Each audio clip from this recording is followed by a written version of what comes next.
All right, I believe this means we are live. Ladies and gentlemen, boys and girls, tech fans of all shapes and sorts and sizes and persuasions, welcome to another episode of Monday Morning Tech Chat Show on the SGGQA podcast channel. I'm Juan Carlos Bagnell, aka Some Gadget Guy, which is the SGG of this terribly named podcast series, but the QA, that's the important part, the question and answer. So we like to kind of chew through tech news stories. We like to follow up on stories as they evolve over time. And it's why I like to hold my podcast on a Monday, even when it's a holiday weekend. If you're in the United States, and if you're the United States persuasion, then happy Labor Day. I hope you're out there having some fun with friends and celebrating your weekends and your rights and your work weeks that were all given to you thanks from organized labor unions. Like, oh, I love having a weekend off, where we should actually be talking about a 4-day work week. So, especially for this being in the Monday morning, we have to keep this show a little bit more on the rails than what I would normally do. We are going to go hang out with some friends. We've got some party subs on the way. And I still want to be able to chat with all of my online buddies like Ron Guido and Barry Johnson and Coppa Cash and Lampros and Dave Burns and Scoop and Barry Johnson. We got a good crew in here.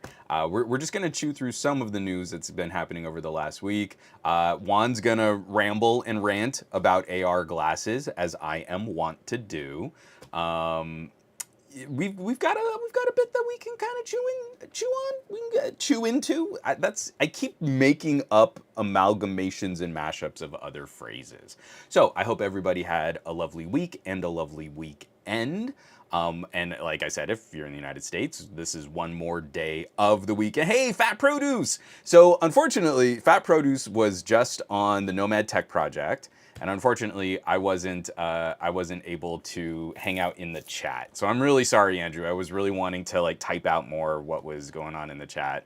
But every time I would kind of get settled in and focus on my screen, my daughter would come over and be like, "Hey, Dad, you want to help me build a robot?"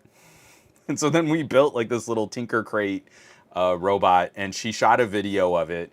She wanted to show her grandmother. She shot a video of it. She edited the video, so she trimmed the head and tail. She asked me for help because she wanted it to fade in and fade out at the end. And then she picked a soundtrack for her narrated video showing her grandmother her new Tinker Toy robot. And anyone want to take a guess what song a 7-year-old picked for a robot video to show her grandmother? I'm going to take a quick sip of coffee here. Give me some song titles. What do you think a 7-year-old picked as the backbeat for a robot video? I'm just going to slurp on some coffee here for just a sec.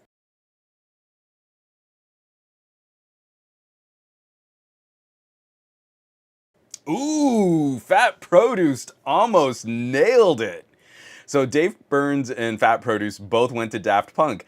So my daughter, being my daughter and loving good little sort of puns in her production. So both Dave Burns and Fat Produce both pointed to Harder, Better, Faster, Stronger. I don't actually know the title of that song. I just know it's some combination of those 4 words. You two were so close. My daughter picked Robot Rock.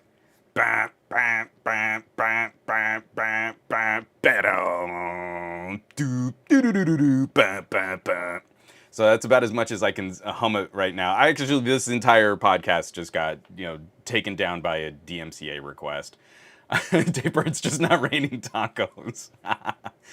Yeah, so I'm sorry, Andrew. It's when your daughter is like, "Hey, I want to try and do some engineering," and so the cool thing was she was actually like doing like the little wiring, and she figured out that if she reversed the wiring on the motor, it caused the robot to walk backwards. It was really cool. Bionic Scoop, Harder, Better, Faster, Stronger is correct. Okay, well, thank you. I've already forgotten, even with your comment being right there in front of me, I've already forgotten the order of those 4 words. So, Andrew, I'm sorry, I'm going to be part of the replay crew for Nomad Tech Project, but I'm going to be listening to that today. Where we're visiting with some friends is a bit of a longer drive. So, we've got a lot of tech news to kind of cover. We're back on. So last week, apologies to anyone on the replay crew or who, especially folks who were listening to the audio version of the podcast.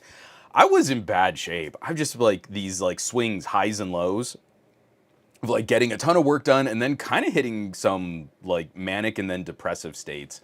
And last week was our pajama podcast where it's already a very casual, kind of off the cuff, very low key, not as structured kind of show. And I really woke up that morning thinking like, yeah, I need just some play time. Even though we still talked a little bit about some of the stories and stuff, the chat was still active. I needed to just jam on some Tetris. So last week was maybe one of the worst audio podcasts I've ever produced. And I still put it out as an audio podcast. It sounds terrible. Because like in between me just losing my train of thought because I'm actually paying attention to the Tetris board, you can also hear like the little controller clicks and stuff like that. It's real bad podcasting, but thank you everybody who dropped by last week. This week we're back on schedule. We've got a news block and a gadget block, and I want to start us off with some housekeeping here. Here, let me get that out of the way. Gormlord is apparently a phenomenal Tetris player. So he was given, Gormlord was giving me a run for my money, pretty hardcore. I actually had to like, you can kind of play some Tetris and just have some fun. Like, I actually had to like play. So that was really exciting. I love it when I get a good challenge because I've been playing Tetris since Tetris was invented. And it's just been one of those games that kind of keeps coming into my life, and then maybe I'll settle down, let it kind of rest for a bit, and then a new version of Tetris will pop up. It's just this, it just has been this presence in my life. So it's always fun to meet other people that can kind of play. Because again, I'm not great. Like if you watch like a J-Estris tournament, I am not at that tier, but I can. There were a new series of challenges that just went up on Tetris Effect. And so I started doing some of the playlist challenges, and I'm S-tiering all of them on my first try. So I'm at that level. I'm at that level where I am competent on a controller to play on Tetris Effect, which is like the most mellow version of Tetris that you can find. So yeah, Gormlord, that was super fun. Thank you to everybody who showed up. But then also that for a couple of those rounds, Gormlord kind of kicked my rear. So we've got housekeeping that we need to dig into, and I actually have quite a bit to talk about, but some of it is currently Patreon, just because I knew we were going through a holiday weekend, so my timing on some of these articles is a little weird. So, currently from last week on somegadgetguy.com, I finally got that Bear Dynamic Bluebird ANC review out for folks who are looking for a new neckband. This one is a very exciting addition to the world of Bluetooth earbuds. Bear Dynamic makes some of my favorite true wireless. The Freebird are some of the longest lasting. The battery life is incredible. So if you move that battery to a neckband, it improves the battery life on a single charge even more. And someone please correct me down in the comments. I could not find another good example of this. The Bear Dynamic Bluebird are the only neckbands that I've found that have a dedicated USB audio mode. So not only do they have multi-point, you can connect two devices over Bluetooth, you can also plug a cable directly in, and a USB-C cable, and then it just shows up as an audio device for your computer or laptop or game console. Like I was playing on my Steam Deck. Plug a cable in, the Steam Deck is also trickle charging your earbuds, and it's a direct cabled, no latency solution. So someone please, if there is another earbud neckband that can do that, let me know, because I'd really love to take those for a spin. Moving right along. The other, I don't do mailbag posts as often as I should, but this one was just kind of fun because I got a comment on the Mastodons from someone, and I believe they were calling me a huckster. This is a quote I got on Mastodon. "I'm kind of disgusted by the hucksters pushing these as AR glasses. Anyone buying these simple video glasses expecting AR capabilities is going to be pretty angry at the company and the social media accounts pushing them. I can only assume that this company is trying to grab as much money as possible before the bottom drops out and they disappear with the cash." So, I mean, normally that kind of tone, I would get a little defensive and argumentative, but it was actually, to me, kind of a wonderful opportunity. This one is like, we need to kind of break this stuff down, because I think consumers have an incredibly inaccurate depiction of what augmented reality is, what it can be, what it should be, and what our tech capabilities are today. So even though I'm pretty sure that person was insulting me, so I took some time. There's a full response. Like I wrote out, and it's not just me calling this person a dummy, but there's a full response. And then that goes hand in hand with a preview that is currently up on the Patreon. And so that response that I had, we've got to kind of define what augmented reality is. I'm crafting another long form essay, and this one I think needs to be a video, but I'll probably also put out all of this as like an audio podcast version too. It's not going to be as long as my Samsung hater podcast. But the title I'm working with right now, "The Decade We've Lost Waiting for Apple Augmented Reality." And it's 4,000 words, so that's a goodly amount of content just talking about the hype machine. And I'm not actually blaming Apple on this one. Normally, I point to Apple marketing as the reality distorting entity. Like Apple misrepresents their own products and manages to always make their competitors look like garbage. And that's not really the point of this. What I'm upset by is the cottage industry of Apple fans posing as journalists that promote Apple at the expense of everybody else and then set up completely unrealistic expectations. So it's not even like I'm not even upset about Apple on this one. I'm upset about all of the tech commentators that convince people that there's only going to be one preferable average consumer daily driver solution. And so this is to me a very toxic element of the tech conversation that we run into. If you've been listening to these types of tech editorialists and tech journalists and commentators, basically Apple fans posing as learned, unbiased tech reviewers, you would have missed out on literally 17 years of amazing, fun, face computing experiences that you probably would have liked. But all this while, they've been telling people, don't buy this, don't buy that. It's too rough, it's too unpolished, it's too expensive. And then Apple finally puts out their first version of a mixed reality headset, and it addresses nothing that these people have been hyping for 17 years.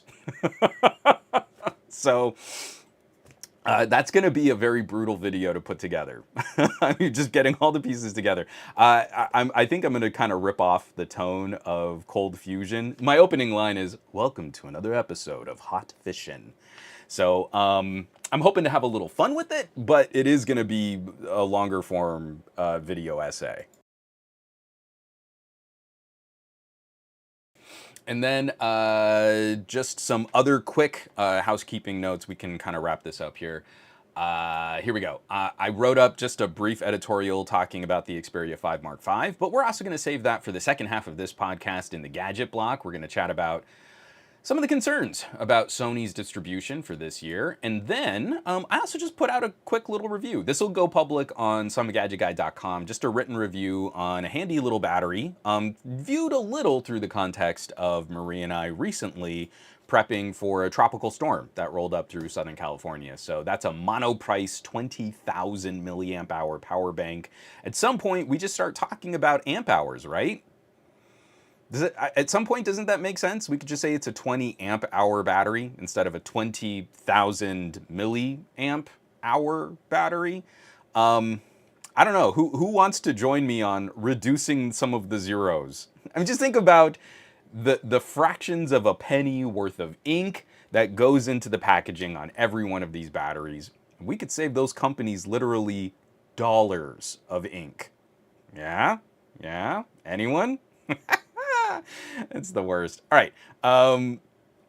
JG right, but more zeros. Dave Burns, bigger number is better. I'm in marketing, I should know.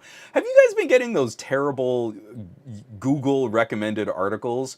I review cars for a living, and here's the top 17 things you need to know about your next sedan. Number 8 will blow your mind. Like, I love these, like, in the title of the article, the appeal to some kind of authority that I do this for a living. And then you read the article and you're like, there was no insight in what you know. This was a waste of everybody's time. I start getting like, was it Happy Madison? Like, thank you for making everyone in this room dumber for you having contributed to this conversation. So we got to do a quick J-Man150 gifted a tier 1 sub to my buddy Andrew, Fat Produce. Thank you so much for supporting the show, J-Man150. You've been incredibly generous over the last couple podcasts, and I really do appreciate it. At some point, what is the current lead time? We're estimating that I will get an actual soundboard in 2033, so that when someone does something awesome like supporting the podcast, I can just push a button and then you hear instead of me saying it. I feel like that's a reasonable lead time for me to catch up to the high-tech world of Twitch streaming that was accessible like 5 years ago. So, Dave Burns, I'll be retired. Oh, okay. So that's the race. I have to get a soundboard before Dave Burns retires from the job market. So that's what I apparently have to try and do. And Rico Man subscribed to Tier 1, subscribed for 23 months. Next month is 2 years. Rico Man, thank you so much for supporting the show. Wow. Bow, bow, bow, bow. All right, everything that we're going to be talking about this week, all of the housekeeping, all of the show notes, and of course, all of the actual articles and links, everything's going to be linked on this week's post on somegadgetguy.com. You can catch all of these links, and I hope you do. I know we kind of blitz through sort of what the headline and some of the articles talk about. And I know part of this is that I like to try and follow up on these stories over time. So especially if there's something like net neutrality related, we like to sort of see how does this news evolve over time. But I'm never trying to subvert the article or subvert the journalism. And especially for some of these outlets that are doing incredible work, we've got 2 articles this week from Ars Technica. I'm a big fan of some of the journalistic reporting. Whether or not I always go through all of their reviews, that's another thing, but the actual tech politics. This is the kind of stuff that we really need to sort of stay informed on because it changes so quickly. And I also feel like our current legal system and lawmakers are woefully unprepared for being able to catch up on any of this. So, starting off, it's no surprise that if there's an FCC story in the news that I like to cover it. And that means that none other than Mr. John Brodkin over at Ars Technica will be making an appearance on this week's podcast, as I have a huge crush on John Brodkin. I think he does incredible work. From Ars Technica, FCC says, quote, "Too bad" to ISPs complaining that listing every fee is too hard. Comcast and other ISPs asked the FCC to ditch listing every fee rule. FCC says no. 5 major trade groups representing U.S. broadband providers petitioned the FCC in January to scrap the requirement before it takes effect. In June, Comcast told the FCC that the listing every fee rule, quote, "imposes significant administrative burdens and unnecessary complexity in complying with the broadband label requirements," end quote. The 5 trade groups kept the pressure earlier this month in a meeting with FCC officials and in a filing that complained that listing every fee is too hard. The FCC refused to bend, announcing yesterday that the rules will take effect without major changes. Quote, "Every consumer needs transparent information when making decisions about what internet service offering makes the most sense for their family or household. No one wants to be hit with charges they didn't ask for or they did not expect," FCC Chairwoman Jessica Rosenworcel said. This one is super low-hanging fruit. For an FCC that I believe is still in deadlock, it's one of the few things that they've been able to agree on across party lines that it's real dumb that they can charge you money for things and not tell you what they're charging you for. That's an FTC issue and it's an FCC issue. And of course, the lobbyist groups on all of these ISPs, all of these internet service providers, they're trying to fight the most basic disclosure. Literally just, you gotta put in your bill what you charged the people for. It'd be like going to a supermarket and buying your groceries and getting your receipt and it just shows you the total. Oh, but it's too hard to list out all of the other things that you bought. Who could even read all? Oh, it's just so hard. You would be upset if you saw all of the little things that we added in there. I mean, it's inflation. It's probably inflation. That's the big problem. JJ, yeah, price transparency is kind of a big deal.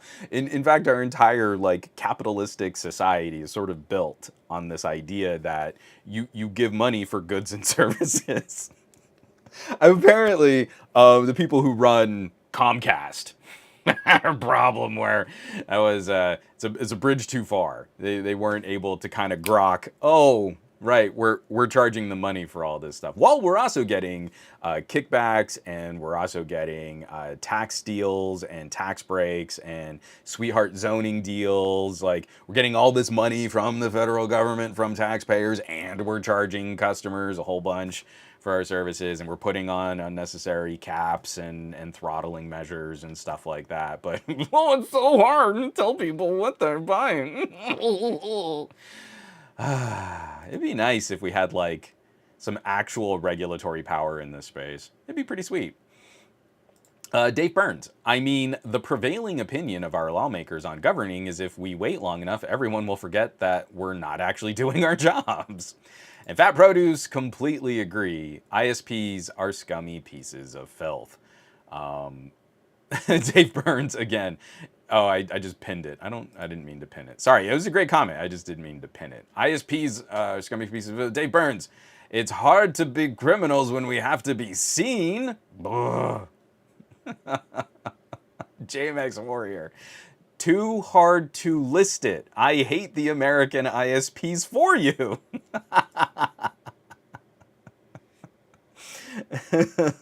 Yeah, JJ. No, I'm definitely bringing up capitalism as a sort of the mocking definition of capitalism. JJ says, I agree. I argue we are in an increasingly centralized cronyist economy, but I digress. So, I also have to do my hilarious soundboard. Fat Produce just got real generous, gifting tier 1 subs to JMX Warrior, Otaku 2X, 2 Turbo, KMK0, and Gormlord. Andrew, what are you doing, man? Thank you so much. I really appreciate it. That's really awesome. I think that's pretty great. Yeah. And again, for people that have been showing up and names that I'm recognizing, I appreciate the support. And also just, again, my Mondays are just made so much nicer, and it's so much more fun to hang out with you geeks and chat about all this stuff. So let's keep chewing through the news block. Let's keep moving right along. Get that out of the way and cue this up now. Okay. I'm about to get a little nerdy. I have gotten some feedback from some people who like to tune into parts of my podcast. And I really don't have a great solution for this, and I just have to apologize. As I learn more about things like advanced chip fabrication, I get excited because this is a part of the industry that I think has a profound impact on a consumer's spending.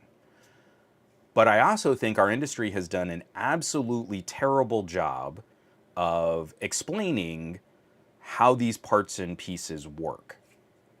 If you go to, especially in America, if you chat with general consumers, just you bring up things like, oh yeah, you're going to be buying a new truck. Especially in America, we're pretty good at just having a fog of peripheral knowledge about things like engines, right? You got people who don't really know about the mechanical apparatus, but they can say, oh yeah, it's got like a V6. Oh, it's got a V8. Oh, I've got a little 4-cylinder. Things like that. And I bring some of this stuff up, and I nerd out on some of the most geeky stuff, but I bring stuff like this up because if we could help bring a few more people, not a lot, I'm not even saying like to have that kind of cultural awareness of tech products, but if we could bring a few more people, they would be more apt to make better purchasing decisions for their needs. The people who buy the cheapest possible laptop that they can get, and then they're upset that it doesn't really do the job, but they're just viewing laptop as laptop as laptop. I mean, it's part of the conversation that I got into with Jason, Painfully Honest Tech, and people were mad that I kept interrupting him, but we kept using words like comparable, but then he'd compare a $900 laptop against a $1,300 MacBook, and you're like, well, I feel you're giving Apple like a 30% price advantage. That's not comparable. I mean, you can compare them. They are comparable in the sense that you can take one thing and another and you can say this one's more expensive than that. But that's not what we mean when we say comparable products. And this is the kind of tech miseducation that has kind of swept across all of our products, tablets, smartphones, cameras, computers, laptops. It's so hard to kind of focus someone in on what are you doing with your tech and what would be the better fit for your tech. That was a long ramble.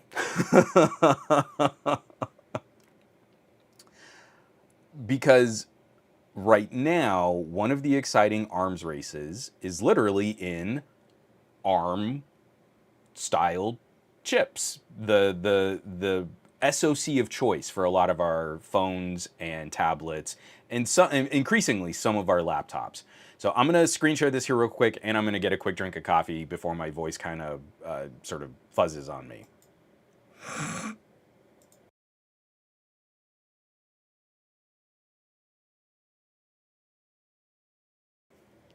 Sorry, I'm trying to do a better job of muting whenever I'm slurping and clearing my sinuses. So, Huawei teardown shows chip breakthrough in blow to US sanctions. Huawei Technologies, what is the abbreviation CO? Is that incorporated? That's not incorporated, that would be Inc. Huawei Technologies Corporation? Is that what it is? Anyway, and China's top chip maker have built an advanced 7 nanometer processor to power its latest smartphone, a sign Beijing is making early progress in a nationwide push to circumvent US efforts to contain its ascent. Huawei's Mate 60 Pro is powered by a new Kirin 9000S that was fabricated in China by Semiconductor Manufacturing International Corporation, according to a teardown of the handset that Tech Insights conducted for Bloomberg News. The processor is the first to utilize SMIC's most advanced 7 nanometer technology and suggests the Chinese government is making some headway in attempts to build a domestic chip ecosystem, according to the research firm. Now, in the context of this article, it suggests that, oh, they're making some headway. This blew regulators away. This shocked the international community of people that have been watching the advancements in nodes, in fabrication.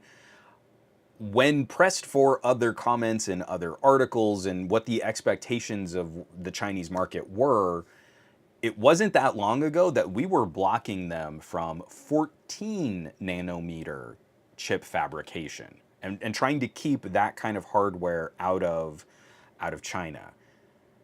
It has been a radically quick adjustment to see them move from process node to process node. Every time you make the chip smaller. When we measure these components in nanometers, every company kind of has a different estimation on what they're measuring.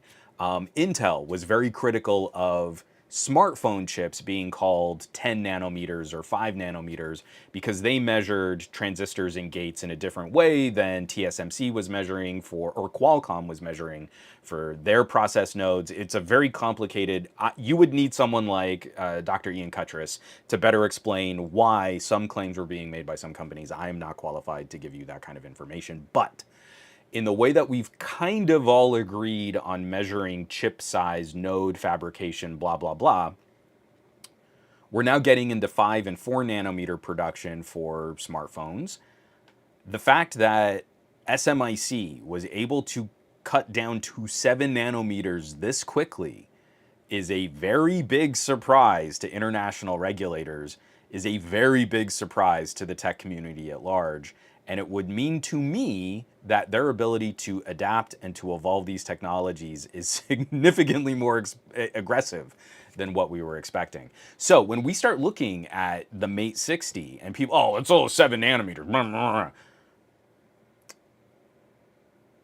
If SMIC's design can improve on some of the thermal management over Samsung's fabrication process for the Snapdragon 888, which actually wouldn't be difficult given how thermally challenged the 888 and last year's Snapdragon 8 Gen 1 were, this could be a phenomenal performer up against sort of the last generation of smartphone chips. Even though it's coming at a die disadvantage in terms of size, it'd be going up against 5 nanometer parts for the most part in Android land. If they can improve on some of the thermal regulation, that's enough. That is a huge shot in the arm for Chinese manufacturing. It's kind of incredible to see what they've been able to accomplish. So all of this story, actually, yeah. Here, let me go back to the Bloomberg article because they mentioned the 14 nanometer fab. With its export controls last year, the U.S. administration tried to draw a line at preventing China from getting access to 14 nanometer chips, or about 8 years behind the most advanced technology. The U.S. had also blacklisted both Huawei and SMIC. Now China has demonstrated it can produce at least limited quantities of chips 5 years behind the cutting edge, inching closer to its objective of self-sufficiency in the critical area of semiconductors. So I take issue with that framing, saying that's 5 years behind. Oh, who would want to buy a phone that's 5 years behind? I don't believe that's accurate. We'll have to see what the performance testing on the Mate 60 Pro really resembles, what it really looks like using that phone. I would be shocked if it's far off from the era of Snapdragon 865s, 870s. So your Galaxy S20s or your LG V60s, I bet you we're probably playing in a ballpark like that. So we're really more like kind of 3 years behind in terms of practical performance per watt. Just because it's 5 years behind on the actual node process doesn't mean that other technologies haven't caught up. So if they've improved on radio management, if they've improved on thermal dissipation, if they've improved on memory management, if they've managed to evolve the chip at that size, you can find other power saving, you can find other performance improvements, you can find other efficiencies. The actual daily driver use, I would be shocked if this thing isn't nipping at the heels of phones from 2 years ago. And that's where I get real cranky because I believe consumers have been grossly overbuying performance for the last 4 or 5 years. I would say at least since the Snapdragon 855. So what you can do on a phone, practical day to day, the Snapdragon 855 to me was the first truly laptop competitive, get your work done from your phone kind of chip. And it really showcased the benefits of things like desktop modes and video output and screen mirroring. That was, what, over 4 years ago, almost 5 years ago? Since then, people keep buying more and more powerful devices, often at the cost of battery life. I feel consumers would probably want better battery life, not, 17% faster performance in file compression. I'm never going to be the guy to say, who could even use that much power on a phone? Because I am that guy. I want to use more power on my phone. But if you really ask consumers, there's a reason why hyper exotic, super fast sports cars are not the norm. Because people have like families they need to drive around and fuel efficiency is a thing. And that's the same kind of metaphor we're lacking in smartphone land. There is no performance deficit from using a 5-year-old mid-ranger chip. What really matters is that you've got batteries to support it, that you're optimizing the software, and mid-ranger phones from 5 and 6 years ago would be perfectly performant today if they still received that kind of attention and that kind of support. I digress. This is kind of an incredible development to see play out in real time, and to also see like governments are very interested in what's happening. Teardown videos, kind of incredible to see what these components and what the manufacturing on this look like. It is a very public arms race now. And this is happening at a time where ARM's about to IPO, right? They're about to go public.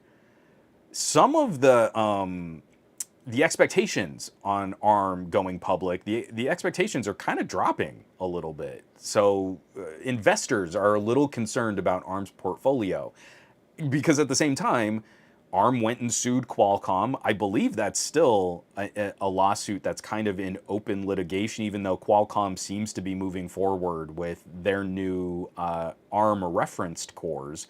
Even, I don't know, their new custom cores that are not ARM reference designs. MediaTek is talking about their next generations of chips, which are probably more closely built on ARM reference design. Samsung is eventually going to be bringing back Exynos. I believe Galaxy next year is going to be back with Exynos and an AMD GPU. And in the periphery, in the background of all of this, RISC is starting to become a more viable option for low power controllers, for things like TVs, IoT devices. This is becoming a very complicated space. So when we start talking about an SMIC chip versus a Qualcomm chip versus a MediaTek chip versus a Google chip versus an Exynos, all of these little differences and cores and configurations, those things matter. And if you want to have a good sense of what is it that you're trying to do with the phone, what kind of power and performance are you looking for, and what kind of battery life are you hoping to get, it's the same kind of conversation that we have with engines. It's not enough to say this is an octa-core processor, it has 8 cores. You've got to be able to kind of help a little bit more than that and say, well, this is a configuration that has more performance cores. When you really use the phone, you're going to get less battery life. Or this is a core configuration, it's a little slightly older design, but we know it's going to give you longer battery life. And if you pair that with a big battery, you're going to get days of runtime just scanning through some TikTok and keeping up with your messages. That's the kind of conversation we need to be able to condense for people. Otherwise, they're just going to go, oh, I just need it, just works. So I'm just going to go buy an iPhone. And that's actually not a good solution for a lot of people out there. Getting a screaming high-performance A-series processor, A-series SoC from Apple doesn't always deliver what you want. Like someone wants an iPhone SE kind of communicator device, having that top-of-the-line chip with that smaller battery is not a good combination. So this to me just kind of, you can hear, I get really lit up about this. This is a really exciting arms race that's happening in the ARM chip market right now. I think this is going to have humongous implications for other devices too, from tablets, laptops. I'm starting to get press releases on mini desktops that use ARM processors, and maybe you want a Chrome desktop, or maybe you want Windows on ARM. All of these things are going to start impacting the consumer space in a way that I don't believe consumers are really ready to handle why this is different and why it works the way it does. So I'm going to kind of leave this article here, read through the Bloomberg assessment here. It is a really good look at kind of how the business has lined up with regulators jumping in and government saying, whoa, but I thought we stopped them. No, Dave Burns, this is exactly it. So Dave Burns writes, Apple Silicon. Apple took the Band-Aid off. So Apple Silicon as a part is one of the things that I am extremely excited to see as a disruption in the traditional CPU, GPU market. On top of that, I have been using the crap out of my Robo Ancala. It's a Windows on ARM little slate. It's kind of a Surface Pro clone. It is not the most powerful machine that you can buy at that price. Right now, I think it's on sale for like $899 with the keyboard blade. So it's more affordable than like a mid-tier Surface Pro. But this is why it's so critical to look at those differences. Apple helped kick off a proof of concept. Apple laptops with Apple Silicon, Mac minis with Apple Silicon. I'm super excited at the performance of Apple Silicon. I'm not going to buy a Mac because I can't do things like upgrade the RAM. It's harder to upgrade the storage. Like all these things that Apple does to make their product kind of openly hostile to people like me who like kind of upgrading or sprucing up a machine after you own it for a year or two. So you get the Robo Ancala and you can't do things like upgrade the RAM. That's a part of the SoC. But you can do things like swap out the SSD. So this thing has a little 512 gig SSD in it, and at some point, I'm probably going to pop that out and put in a 2 terabyte drive just because I can. I mean, it's those types of things. Now you can look at a market and say, hey, there's an easy upgradability conversation to be had here. There are different parts and components, different expected use cases. There's still a flavor. And if we lose the flavor and just say, oh, but MacBook, then our industry is basically dead. And it's really sad to see that kind of conversation fade away. And it's kind of on people like us that nerd out on stuff like this to kind of bring a little of that interest back and say, like, no, this is kind of cool. Trust me, it is kind of cool. But hey, if you're into cars, this is kind of like having a turbocharged V8. This is kind of like having a lean, mean V6 in a Roadster. This is the machine that you want if you want the minivan. And that, I think, kind of gets, I'm speaking from a North American perspective where car culture is always on the brain. I feel like that kind of gets the point across. It's why I always turn to vehicles as my metaphor. Let me take a drink of water. I've been speed rambling here. Hold on one second.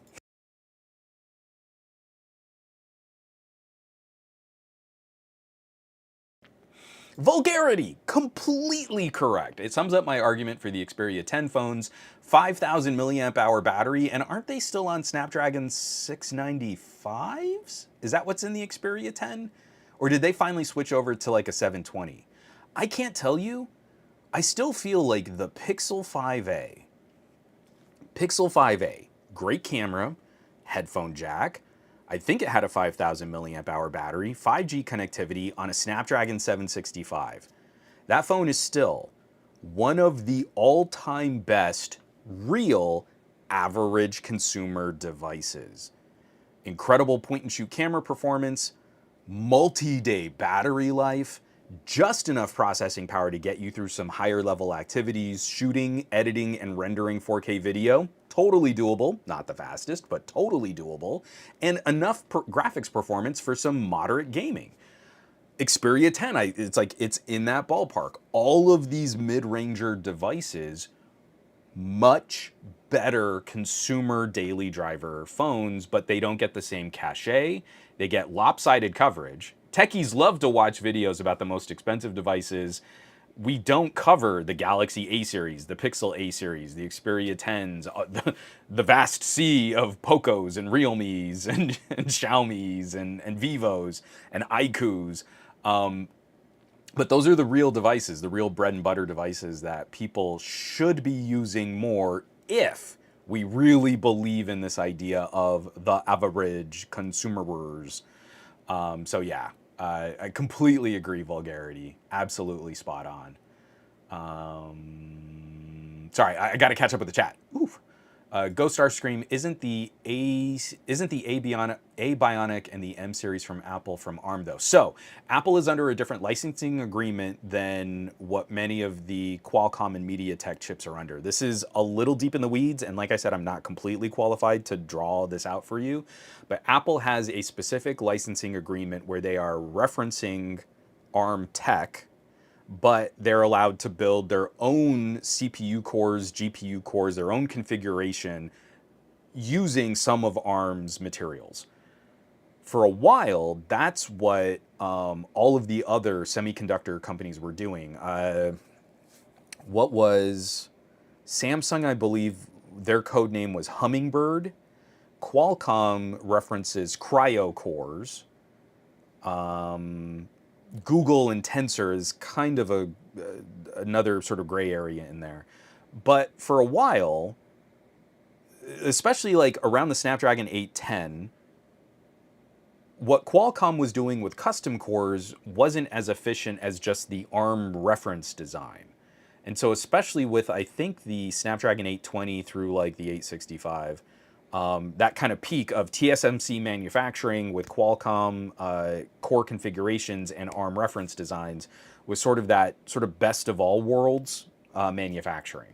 So there are different relationships that you can have with ARM, and ARM puts out their own reference design. And one of the reasons why ARM was suing Qualcomm, I believe ARM is trying to make their benefits more known. So they're trying to lock down their licensing where if you're using their reference designs, you can only use their reference design. You can't use a different GPU or any custom co-processors. If it's an ARM reference chip, it is completely an ARM reference chip. So Qualcomm bought out a company that was more like Apple. they bought out a company that had a looser licensing agreement just for some of ARM's technologies, but was developing custom cores, and they believed that that transferred, that the stuff that that company was working on, they should still be able to keep working on. ARM was arguing Qualcomm's current licensing agreement is for a reference design. They're not allowed to just absorb the previous contract. I am grossly oversimplifying 8 years of legal wrangling in the silicon industry. So apologies, but that's about as much as I could kind of understand what was happening.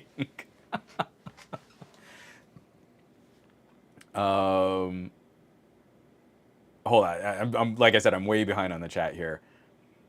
Oh, so Barry, thank you so much. So the Pixel 5a had a 4,680 milliamp hour battery with the efficient Snapdragon 765. So I was off by 10% there. I apologize. Yes, and the Xperia 10 is still on the Snapdragon 695. 695 is a great chip for that daily driver communicator experience. It loses out on some of the more fun stuff, and it's definitely not a great chip if you want to do more than like basic Candy Crush or Solitaire style gaming. But the 695 is great when I need to take a couple photos and I need to keep up with my messages, and I check my email and I scan through some TikToks. Like, it's brilliant for that kind of use. Let's see. Sorry, I'm catching up here. Yes, Dave Burns, that is also correct. Apple has a very old and very expensive version of the ARM license, and ARM is not engaging in the same kinds of relationships with new customers today. But Apple is Apple, so you know.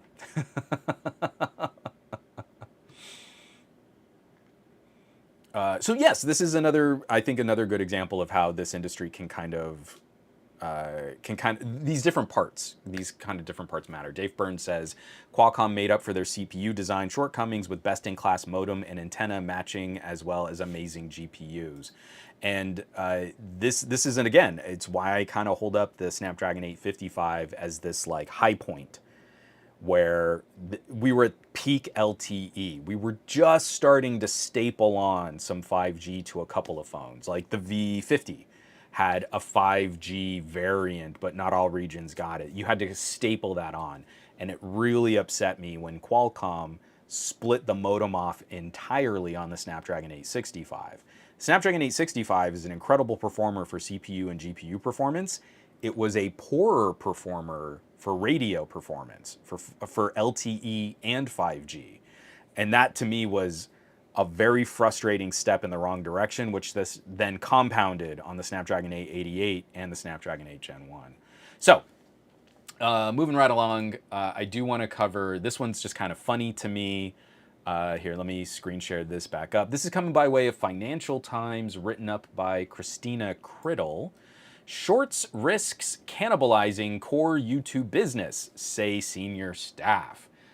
Senior staff at YouTube have expressed concerns that Shorts, the Alphabet-owned company's answer to short-form video app TikTok, risks cannibalizing its core business.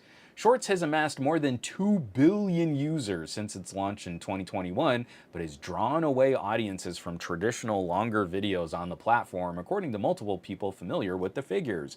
Oh no!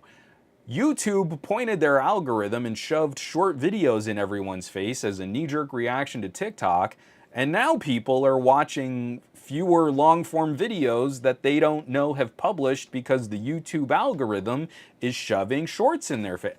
I'm totally confuzzled. How could this be? How could it be if you, as a platform, get in between the audience and the creator so that they don't know what the other is doing, and you just keep shoving short-form videos in their face? Who would have thought that the longer form videos would suck? I can't. It's a shock. This is shocking. I am shocked. Shocked, I tell you. Shocked. Oh, Barry Johnson actually just beat me to it. Say it isn't so.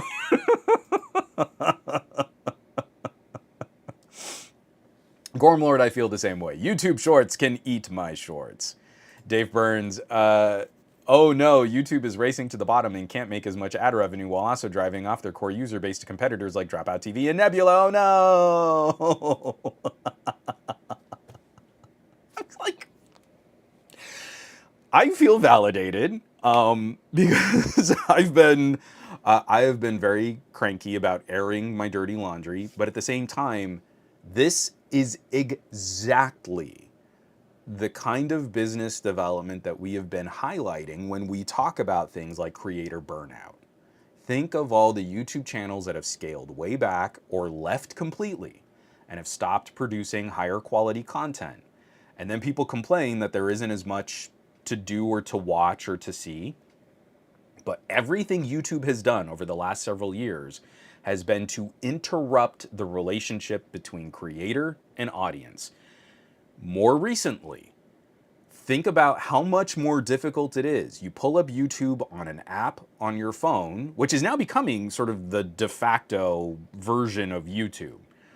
As I watch my stats, my view stats kind of shift and morph. People are engaging with mobile more and more and more, and in part because of shorts. But even the basics, like getting into the information in the description, is now a very confusing process. Where do you tap on the screen to get information? And it slides. So now you've got like a little 2-line description, and then but where are the comments? If you scroll down, you just see more videos. So you scroll back up, and I just want to leave a comment. And so then you swipe it over to the side, and it moves the description out of the way. It is so maddening how YouTube is destroying the relationship building and discovery process. And then they're complaining, oh, but now we're not making as much ad revenue. Oh no.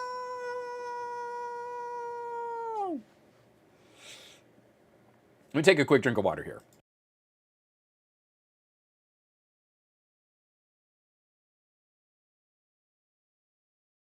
So another reason I don't, like I said, I don't want to subvert the articles. I want you to go to Financial Times.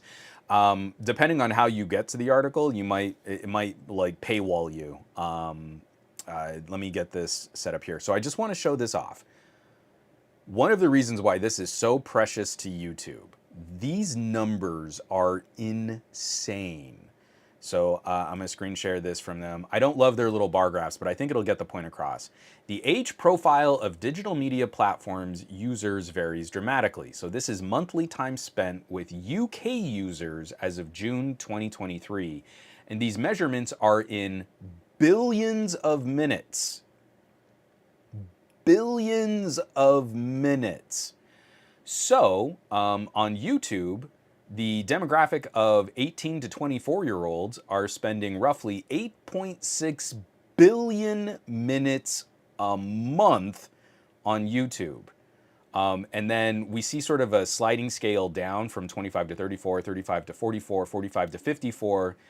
45 to 50-year-olds are only spending 4.9 billion minutes on YouTube. But then 55 and over, 7.6 billion minutes. Now, when you say 55 plus, I have to imagine that this is like a 30-year age demographic, where all of these other age demographics are more like 8 to 10 years difference.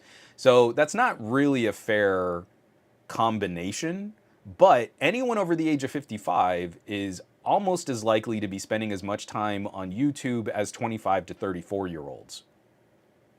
By comparison, on Facebook, 18 to 25-year-olds spend 0.5 billion minutes a month on Facebook. So again, 8.6 billion minutes a month for 18 to 24-year-olds on YouTube, 0.5 billion minutes a month on Facebook. And in the UK, Instagram is not that heavy a hitter. We've got 0.7 billion minutes a month, 1.7 billion minutes a month for 25 to 34-year-olds. In comparison, TikTok is now garnering 3.1 billion minutes per month in that 18 to 24-year-old demographic. This is a big deal because later on in the article, they show the change in UK viewers, and TikTok has grown substantially on 18 to 24-year-olds and 25 to 34-year-olds, but YouTube has lost significant time watched on those two age groups. So over, what is it, from June 2019 to June 2023. So over a 4-year period, 18 to 24-year-olds watched 1.7 billion fewer minutes. So currently, what was YouTube at? 8.6 billion. At one point, they were over 10 billion minutes a month on YouTube. Now that's shrunk by almost 2 billion minutes per month, while TikTok is up 2.8 billion minutes per month. So you can see YouTube is heavily reacting to this change from TikTok, and that's why Shorts are becoming such a precious addition to their lineup. But the only demographic that has grown over the last 4 years is over the age of 55. Every other demographic on YouTube has shrunk. Every single time you just knee-jerk react to the market and you copy a competitor, you validate why the competitor was right, and they're going to leave your service. Every time Samsung makes the Galaxy more like an iPhone, people are going to buy more iPhones. Every time Instagram, YouTube, any other social media platform copies TikTok, it just makes TikTok more powerful. I need to get in a boardroom and line up all of the CEOs of all of these companies. TikTok and Apple, they can sit down. And then I just need to run with my arm extended like anime style and just stooge slap every one of those other CEOs in a row. You are not providing value. You are interrupting the relationship between creators and audiences. You're making this toxic AF. It is a huge blow to creators' mental health.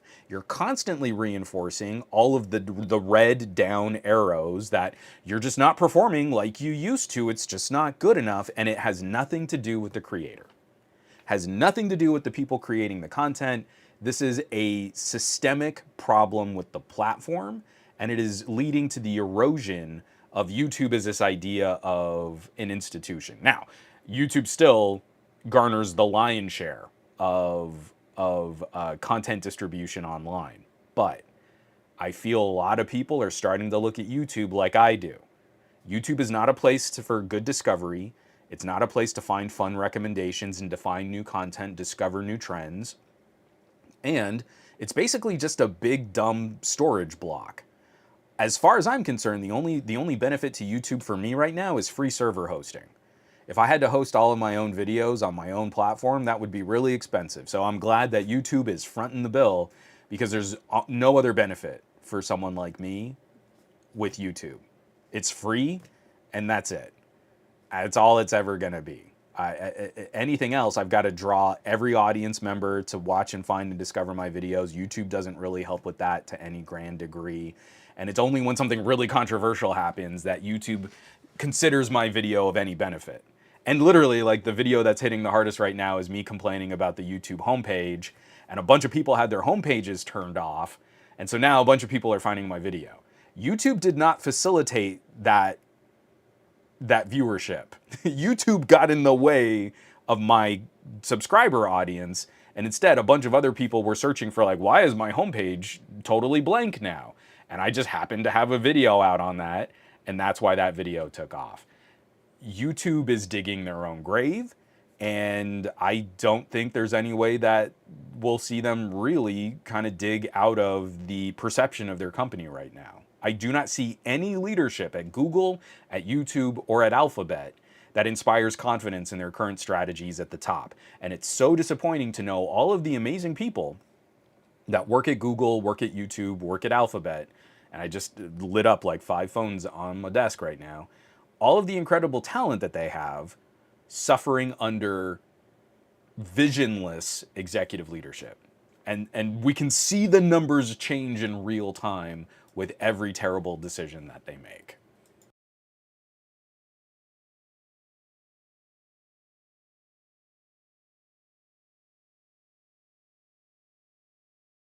It's hilarious. Fat Brutus. I think TikTok made me realize I'm an old man. It's the platform all the kids are into. Dave Burns, the burnout will continue until morale improves. YouTube 2023. Vulgarity. Oh God, the provide value mantra. It's so rough. I mean, it really is. YouTube, 1 of 8 ads loading from JG Wright or Jay Great. I'm sorry, I probably mispronounced your name there. I appreciate y'all having a laugh with me because like you got to laugh to keep from crying. We've got two articles here that I just kind of want to step on together. One from Engadget, written up by Lawrence Bonk, and another from Ars Technica, written up by Ashley Bellinger. At some point, I think we need to call it. At some point, I think we need to say the Musk experiment with Twitter, now X, has been an abject failure, and there aren't enough stern warnings to course correct for a site that has been sort of destroyed. What the core mission of what Twitter was as a microblogging service, it has been dead since Elon Musk took over the site. And every permutation of this site gets worse and worse and worse. And I think it is insufficient to have a bunch of regulators sternly wag their fingers at Twitter and say, hey, you better ship up, and this time we mean it.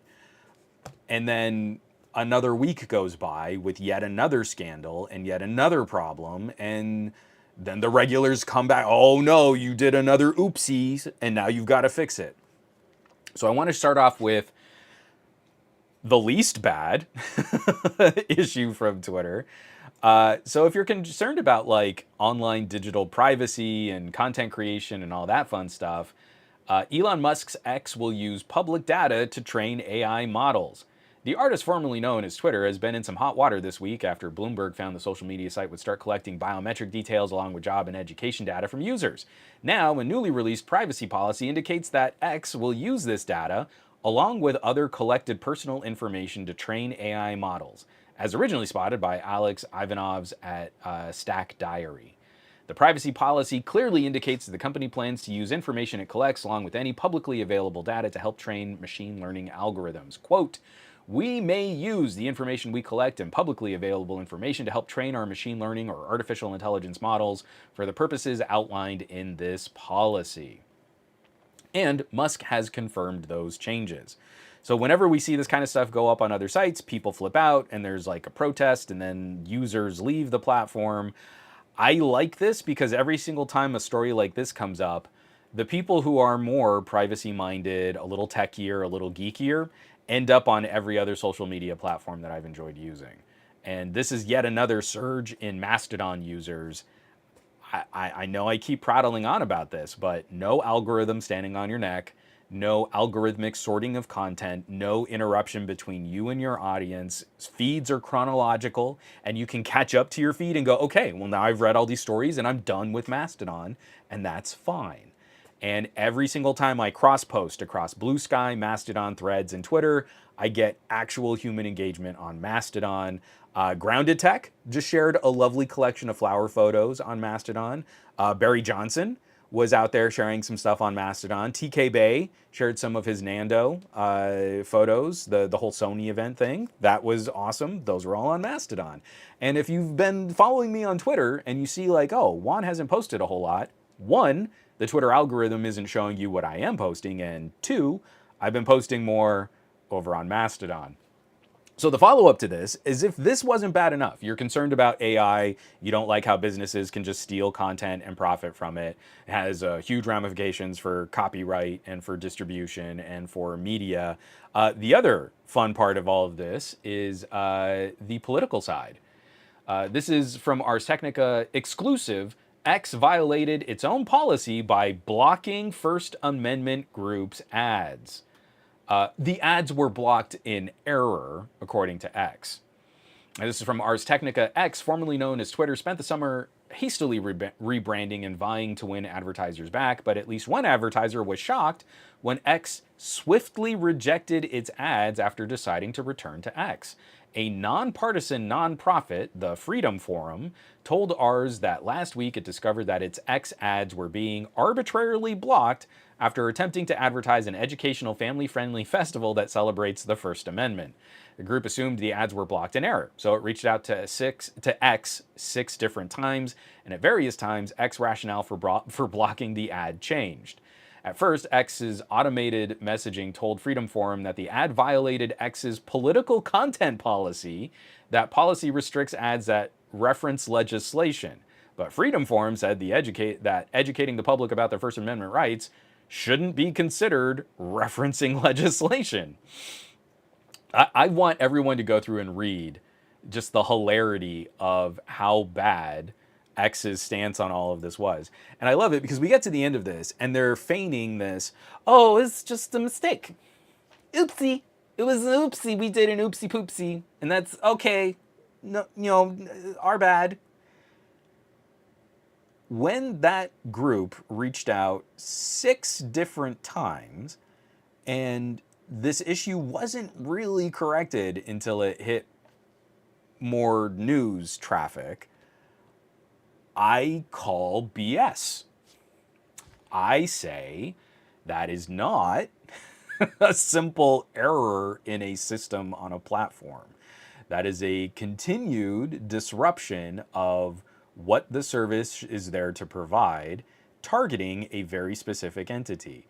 And that should be the F illegal. That should have regulators swarming over X. That should have fines being levied. We should be talking also about class action lawsuits. This should be a substantial penalty for not participating in an earnest fashion on a large public entity like Twitter. And we've been seeing these types of issues play out time and time and time again. Twitter was running a list of sites that ostensibly kind of just fell into the bucket of Elon Musk does not like them. And they would slow down your ability to click on a link and get to an article from a list of sites. They were targeting these types of communications while supporting alt-right, authoritarian, fascist, literally paying people to be Nazis on the platform. That should be illegal. The entire structure of Twitter Blue, that should be illegal. You pay Twitter and you might earn the ability to make money on your tweets if they get popular enough, but Twitter controls the algorithm for how your tweets become popular. So if Twitter controls how your posts are seen, and you're paying Twitter for better views on your posts, and then Twitter can come up with a metric to say if your posts get really popular, we'll pay you, that's a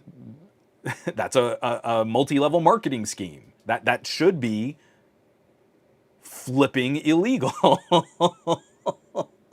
And yet every single time one of these, we've got to give them a warning. We've got to make sure that they fly right. They've got to straighten up. We've got to give, like, at what point do we declare that they are not earnest participants in this conversation? They are acting now as disruptors, slinging FUD, slinging misinformation, weaponizing disinformation.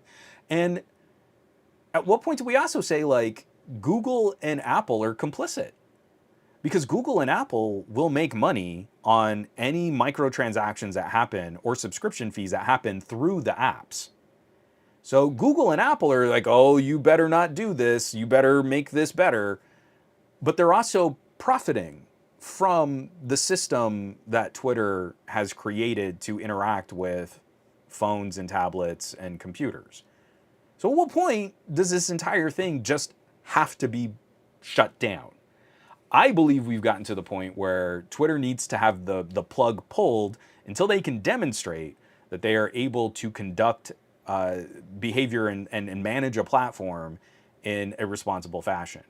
To this point, they have not demonstrated that capability. Everything on Twitter has gotten worse since Musk took over.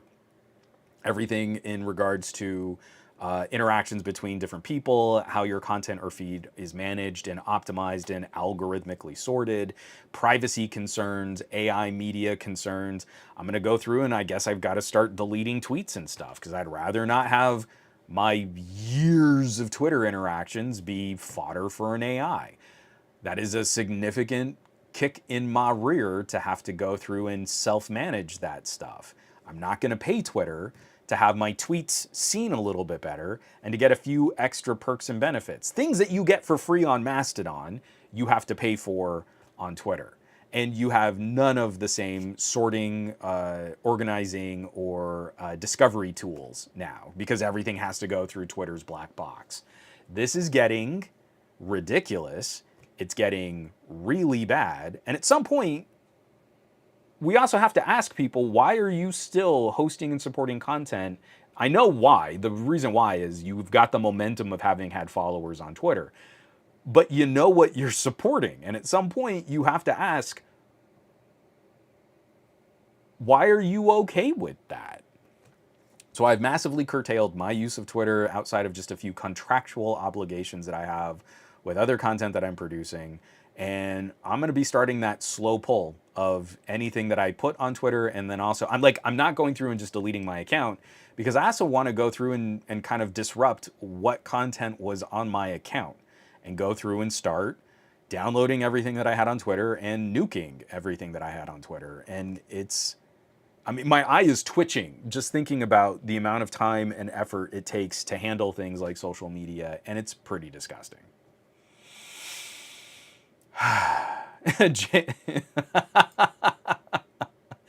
From JG Wright. Juan talks about Twitter misbehaving. YouTube looks around nervously.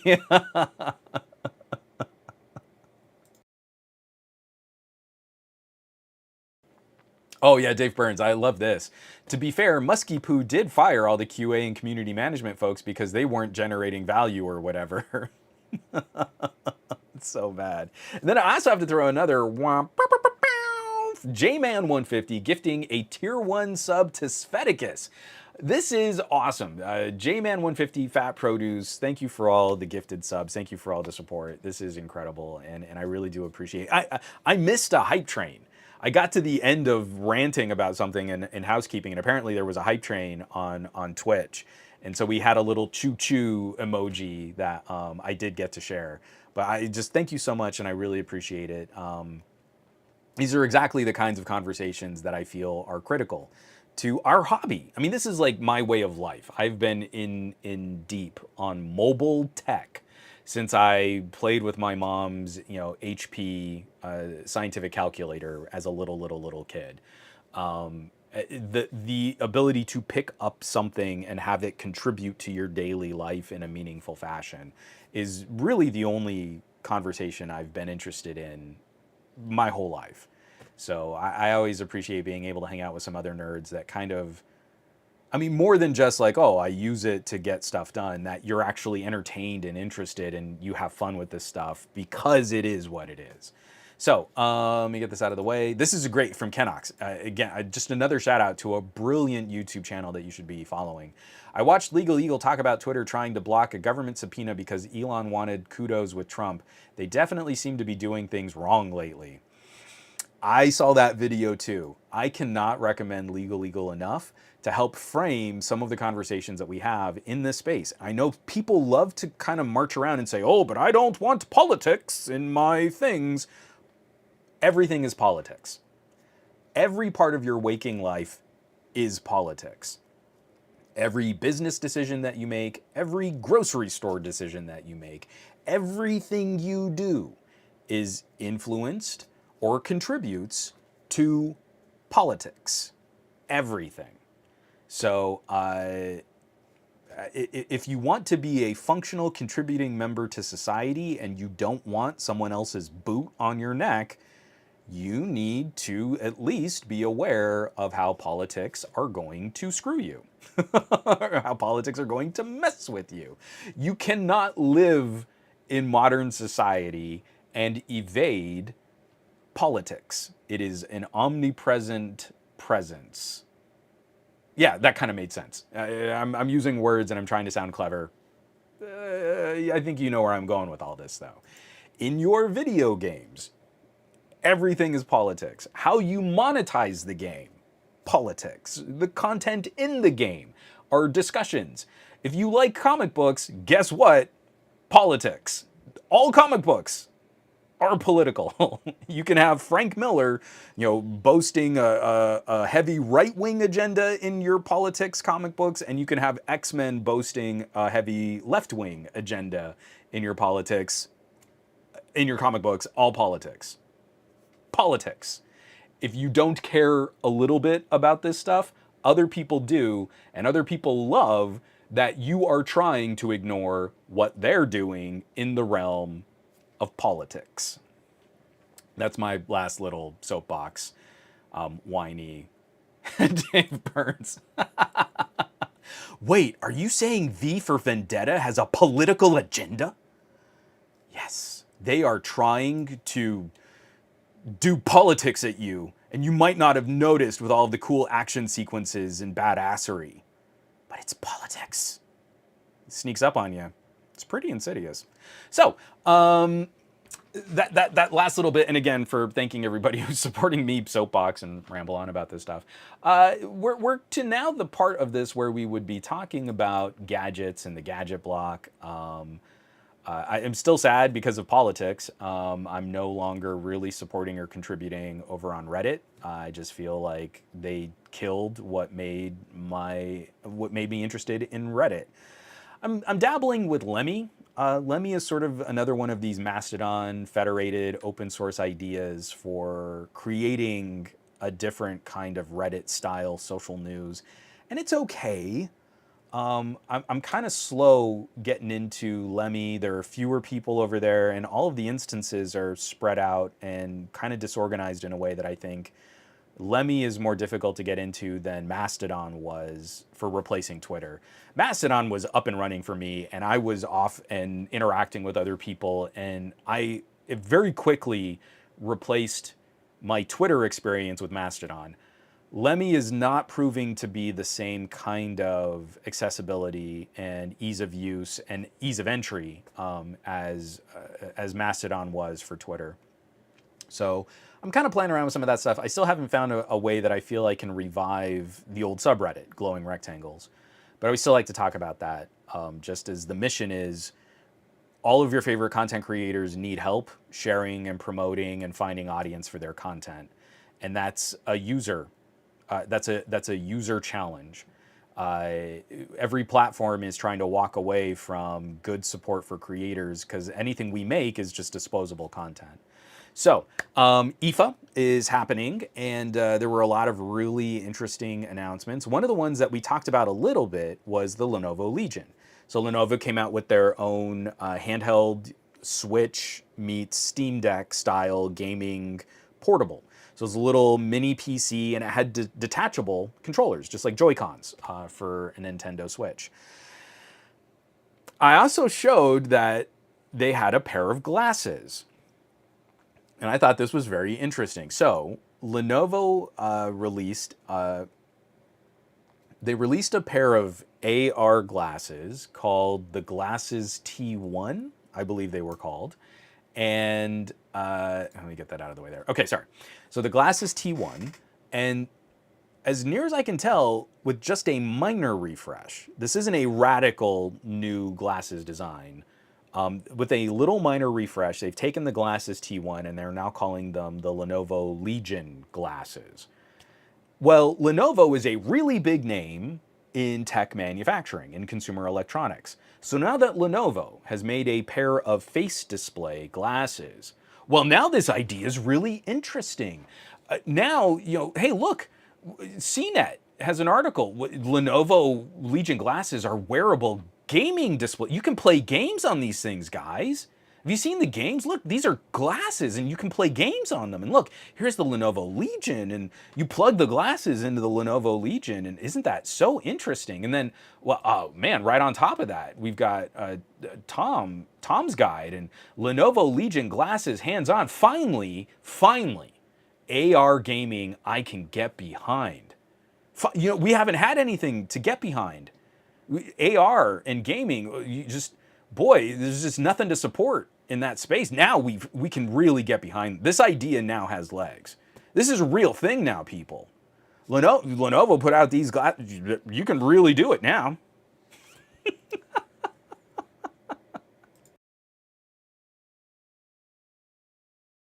Oh man. So I'm a big fan of face displays. Since 2020, we've been seeing these products come out. I've got my Rokids over here. My X Reels are downstairs because I use these things a lot. So these are the Rokids, and I just want to highlight why I get a little pissy with other tech commentators. This is a little bit of a knock, and I don't mean to be this pissy like Tom's Guide. I peruse Tom's Guide. I'm not really trying to slam him on this, but it just goes hand in hand with how terrible our influences are with things like search engines. So if a small company does something really exciting and disruptive, consumers aren't searching for that small company's name. They don't know the small company exists.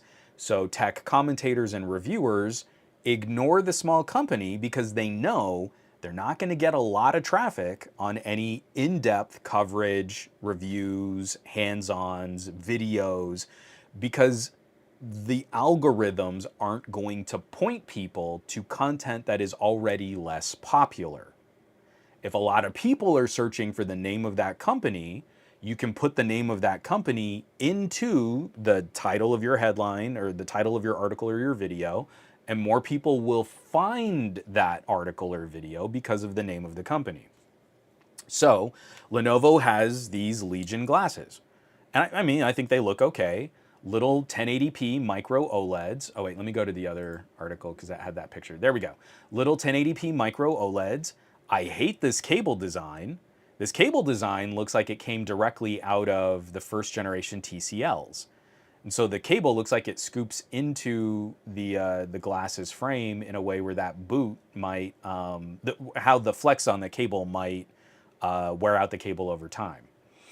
So that's a design that TCL gave up on, that Rokid never used, and that X-Reel never used, because it makes more sense to get a pair of glasses and then just over the ear, you plug in a little USB-C cable there, and then if anything happens to the most fragile part of that connector, you throw away that cable and you get a new cable and you plug it right back in.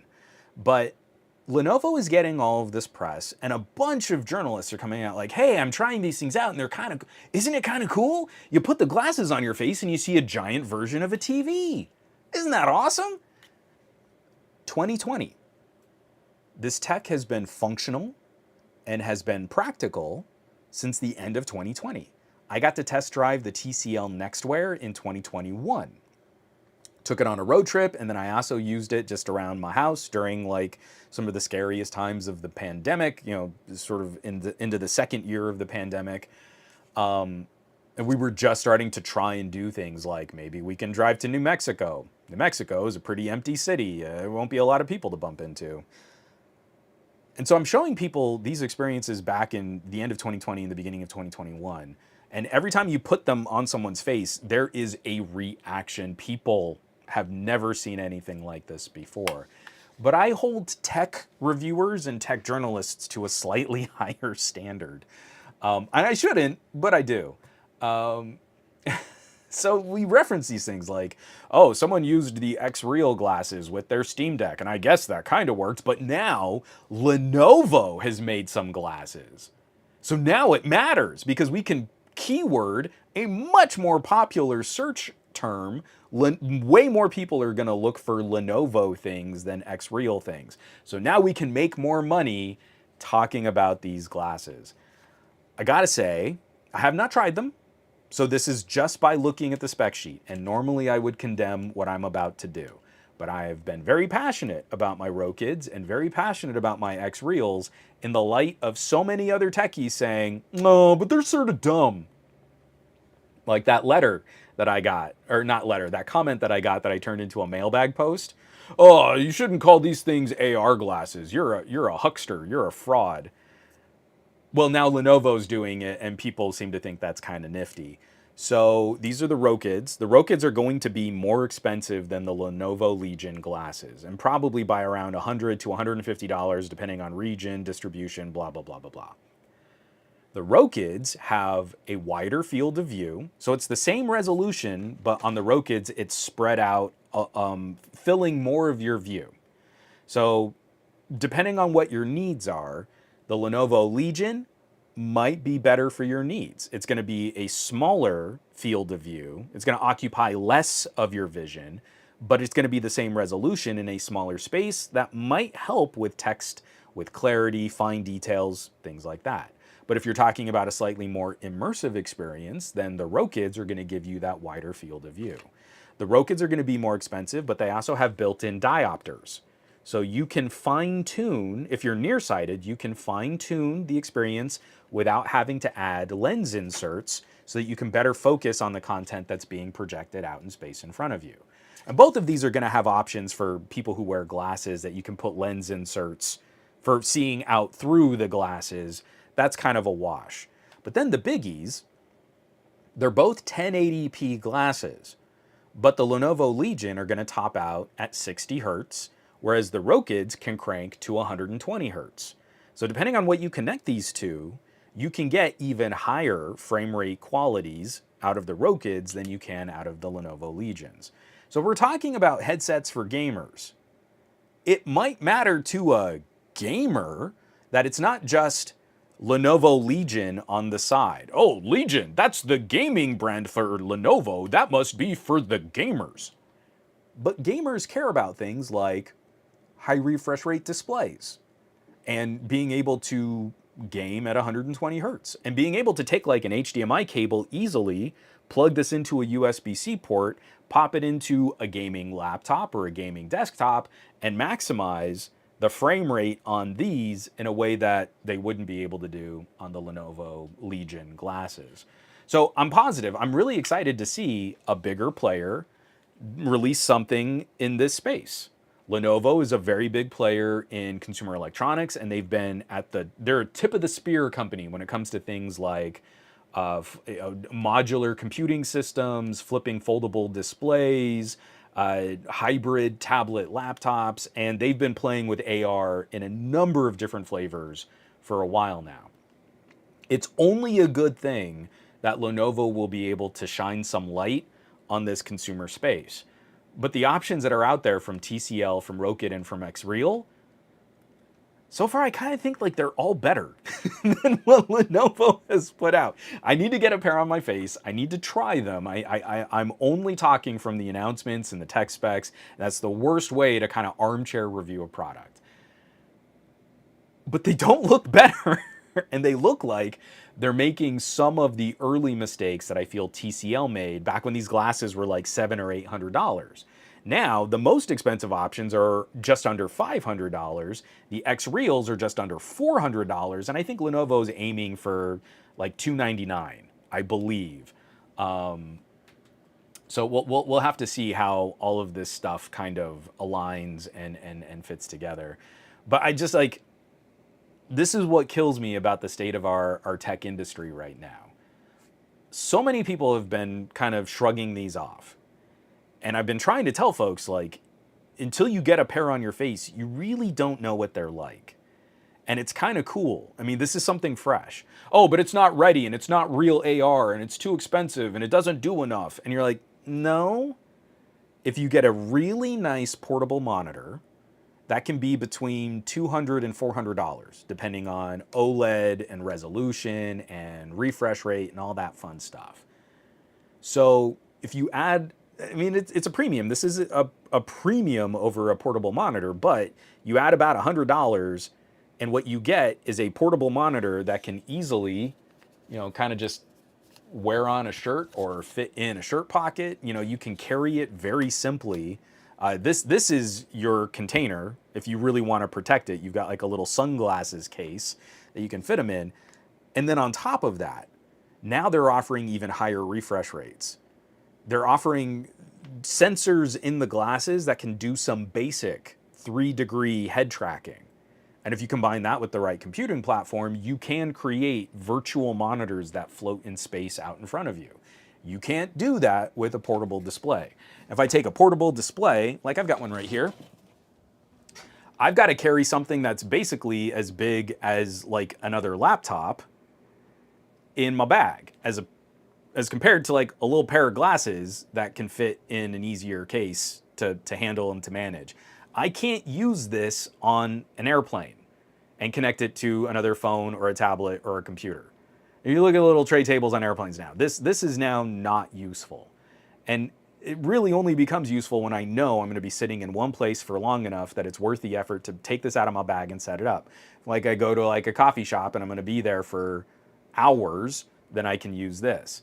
These I can pop in for very brief interactions and very brief situations, and I can use them in very space constrained ways and get an even bigger display than what I can get with this.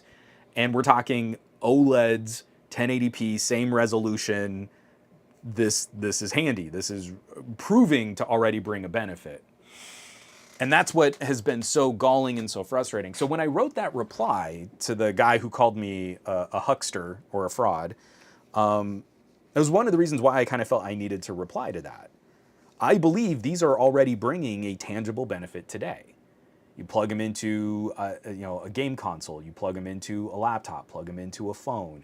They are already delivering an advantage over the portable displays that we've used in the past. And then there's some tech potential that you could do more with them in the future. So TCL, not a big enough company to warrant that kind of coverage. Xreal, I mean, that's cool if you like to tinker and you're a nerd, but I mean, like average consumers. Rokid, kind of the same deal. Yeah, I mean, we love seeing that it's got high refresh and you could do some better things, and the speakers got way better and way bassier, but you know, I don't think anyone's really gonna go for these. Not until Apple shows us that they can make AR. And now Lenovo, hey, these are AR glasses I can finally get behind. I review tech products for a living, and these are glasses I can get behind. I can back what Lenovo is doing, because they're doing something in this space that other manufacturers I would not have supported. And I feel that's kind of crap.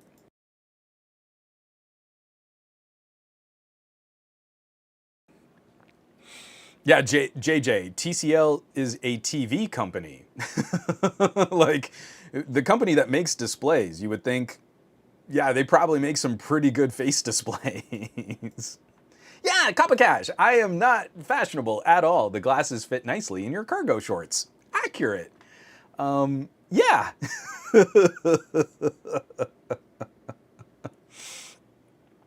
Oh, Gormlord, I've been subscribed to Tom's Guide since I was a teen, but I can't help but roll my eyes at the super clickbait emails I get from them. So I'm picking on some of these folks because, like, they really haven't given any of this stuff a shot. And I find that to be disappointing. I feel like one of the criteria of a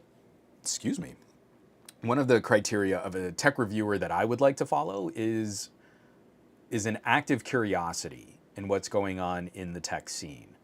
And far too often, you bring up these things that are on the peripherals of the mainstream tech audience, and you get these shrugs. And it's unfortunately because they know they can invest a lot of time and effort and energy and learn about this stuff, but it's not going to make them any money. It's not going to bring in the clicks. It's not going to bring in the views. And it has nothing to do with the viability of the tech. It has everything to do with the conversation around search and the conversation around algorithms.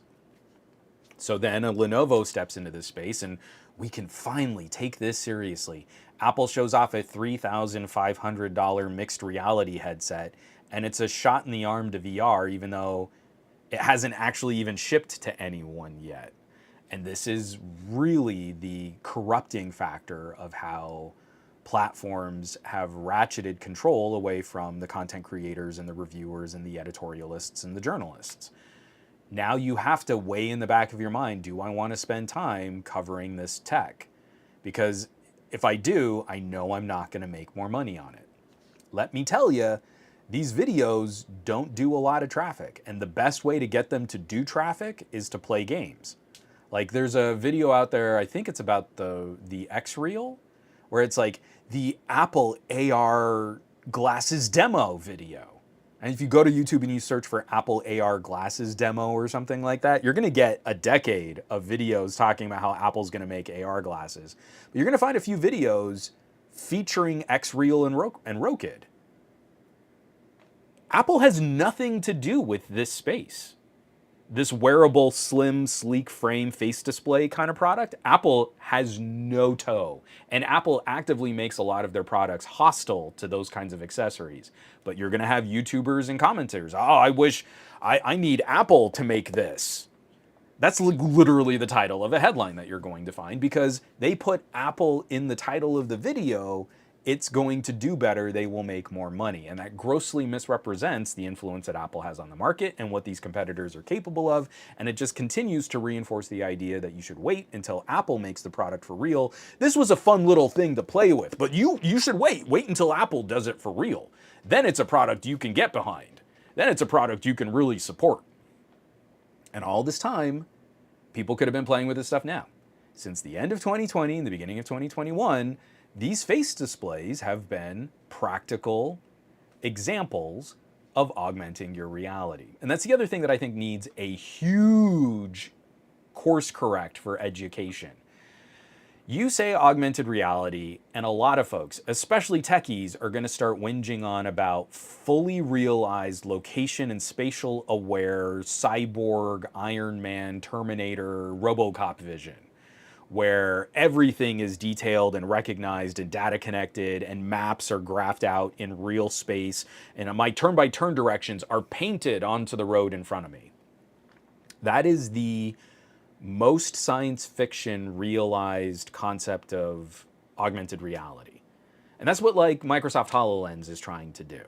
Where you can hold up your hand and it's going to build digital things around your hand and you can turn it into a Mega Man blaster and shoot bugs that are crawling out of your wall from other dimensions. And yeah, that can happen in a massive headset that you wear on your skull. That's real. We can do it today. The HoloLens 2 is an incredibly capable, real, fully realized 6 degrees of head tracking, location and GPS and data aware kind of a headset. But that's like the peak of AR capabilities. There's a whole spectrum, and anything that augments your reality is AR. And for me, I draw the line at AR with I am looking through lenses, but I'm seeing the real world in front of me. As long as I can see the real world just through a piece of glass, then I believe that we are talking about some kind of AR solution. These glasses are the simplest form of a practical AR. A heads-up display is practical augmented reality. So it doesn't do anything fancy with the environment. It doesn't track and move things around or RoboCop in on someone and give you detailed information about them through a data connection. None of that. But I get a text message and it pops up and it says, hey, you got a message from your mom. That was information that augmented my reality. A little floating window that gives me turn-by-turn directions. It's not painting it out in full graphics all in the street in front of me, but it's still information that is augmenting my reality. My reality is not really getting stepped on. I'm still able to look and see and interact with everything around me. From the simplest heads-up display to the fully realized Iron Man vision, that entire spectrum of products is augmented reality. When I say mixed reality, what you're doing more is you're using cameras to feed the real world into your vision. And that is a layer of separation between you and the world around you. So the Apple Vision Pro is not augmented reality, it's mixed reality. So I think it's a little easier when you get a video feed coming in to then take that image data and paint other graphics into that as a digital signal of the video coming in from cameras. It's a little easier to lock things in space and move around them. It's more virtual reality. Mixed reality is that spread between AR and VR. And also people will brand XR in that space as well. So that to me is that conversation. And it makes me sad because for like 3 years now, we've had the ability to play with face displays. The earliest versions of this were the old Sony Cinema headsets. So they looked like big, bulky VR headsets. But this was before Oculus really started like taking off. But you would put this giant helmet on, and it was all these multiple cables to like plug into a TV or some type of media streaming device. And you could sit back and you would see the representation of like your video feed out in space in front of you like you were sitting in your own private movie theater. The concept had, I mean, the concept had a lot of positive reactions. And I got to demo one, I got to try one. It was awesome. It really felt like you were just sitting in your own movie theater. It was a really kind of a unique experience for its time. This was a long time ago. That headset cost like over $1,000 with everything attached to it, and you had to run it from some type of computer device that was probably also a little expensive for its time. But you could do that, and then you could also do 3D. Because there are 3D TVs were kind of like starting to become this thing again. It was really cool. There was no way you were going to pack that, take it on an airplane, take it to a hotel room. Like, this was like an appliance for your home. Now, you can do something like pop a pair of glasses in your carry-on bag, sit back comfortably on your airplane seat, and instead of rolling up to play your games and look down at your game station with your elbows like hurting because of the terrible armrests on airplanes, you can kick back, you can point your head up, you can move, you can play that and see this humongous screen out in space in front of you in the most comfortable way that you can fit. That is augmenting your reality by adding a giant projector where a projector did not exist. But you can also still see the flight attendant that walks by and asks you if you would like a beverage. See, that's a nice perk.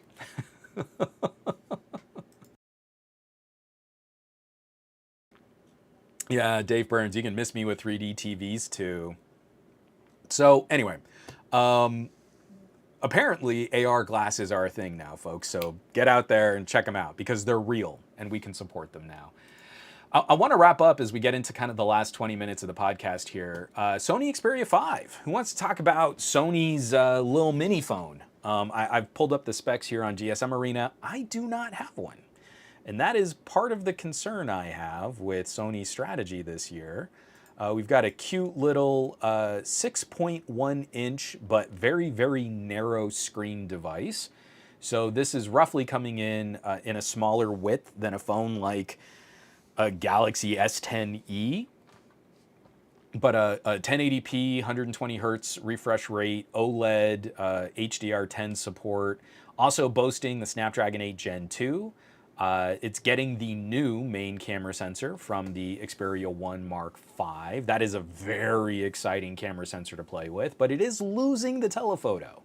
So everything else seems like it's stayed. 5,000 milliamp hour battery, we've got wireless charging, everything that we liked in the edition on the Xperia 5 Mark IV looks like it's staying here on the Xperia 5 Mark V, but instead of adding, so this is, okay, I hate Sony names. I think it's funny when techies act like it's impossible to talk about Sony products. It's fair to criticize Sony products, but you don't like, oh, but how do you even say Xperia 1 Mark III and it's so hard? When I ramble these out, this is going to turn into word mush for your ear. So I'm just pointing this out. This is complicated. Xperia 5 Mark III had the same telephoto camera as the Xperia 1 Mark III.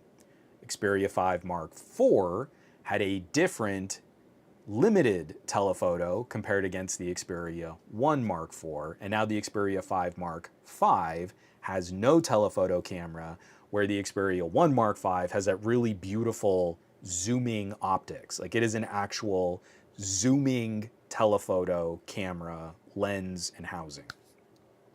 So, my hypothesis is you go from the 1 Mark III, they had the extra space, they put in the 2-stage telephoto. The 1 Mark IV, they changed up the body and the frame. They added more of the technology like wireless charging. Was, I think, the first time it arrived in an Xperia 5 was on the Xperia 5 Mark IV. Someone please correct me, I might have that wrong. And then adding an even bigger main camera sensor sort of eats up the remaining space that you would have had with the smaller camera sensor on the 5 Mark IV. And also, when you move up to a larger main camera sensor, it makes your crop zoom even nicer. So I think the Xperia 5 Mark IV had like a 3 times telephoto. But if you crop zoom from this new main camera sensor between 2 and 3 times zoom, you're pretty close to the performance of a smaller telephoto camera sensor. You just can't go beyond it. So the advantage for the Xperia 5 Mark IV was crop zooming beyond the natural focal length of that lens. And now the Xperia 5 Mark V, the crop zoom is going to be really good from 2 to 3 times zoom, but then once you push it beyond that, that's where I think your image is going to start to degrade even faster. Whew. I'm not as upset about losing the telephoto on a phone that is trying to sell at around this $1,000 price point, features every other new Sony technology, is using the most expensive SoC on the market today. I believe it's going to come in 128 and 256 gig variants, but still has memory card expansion, still has a headphone jack, still has those great Sony front-firing speakers, has a really good display. I mean, everything on this is looking like it's going to be solid competition against Galaxy S23 Plus, or this is confusing, but it's sort of in that space between an iPhone 14 and an iPhone 14 Pro.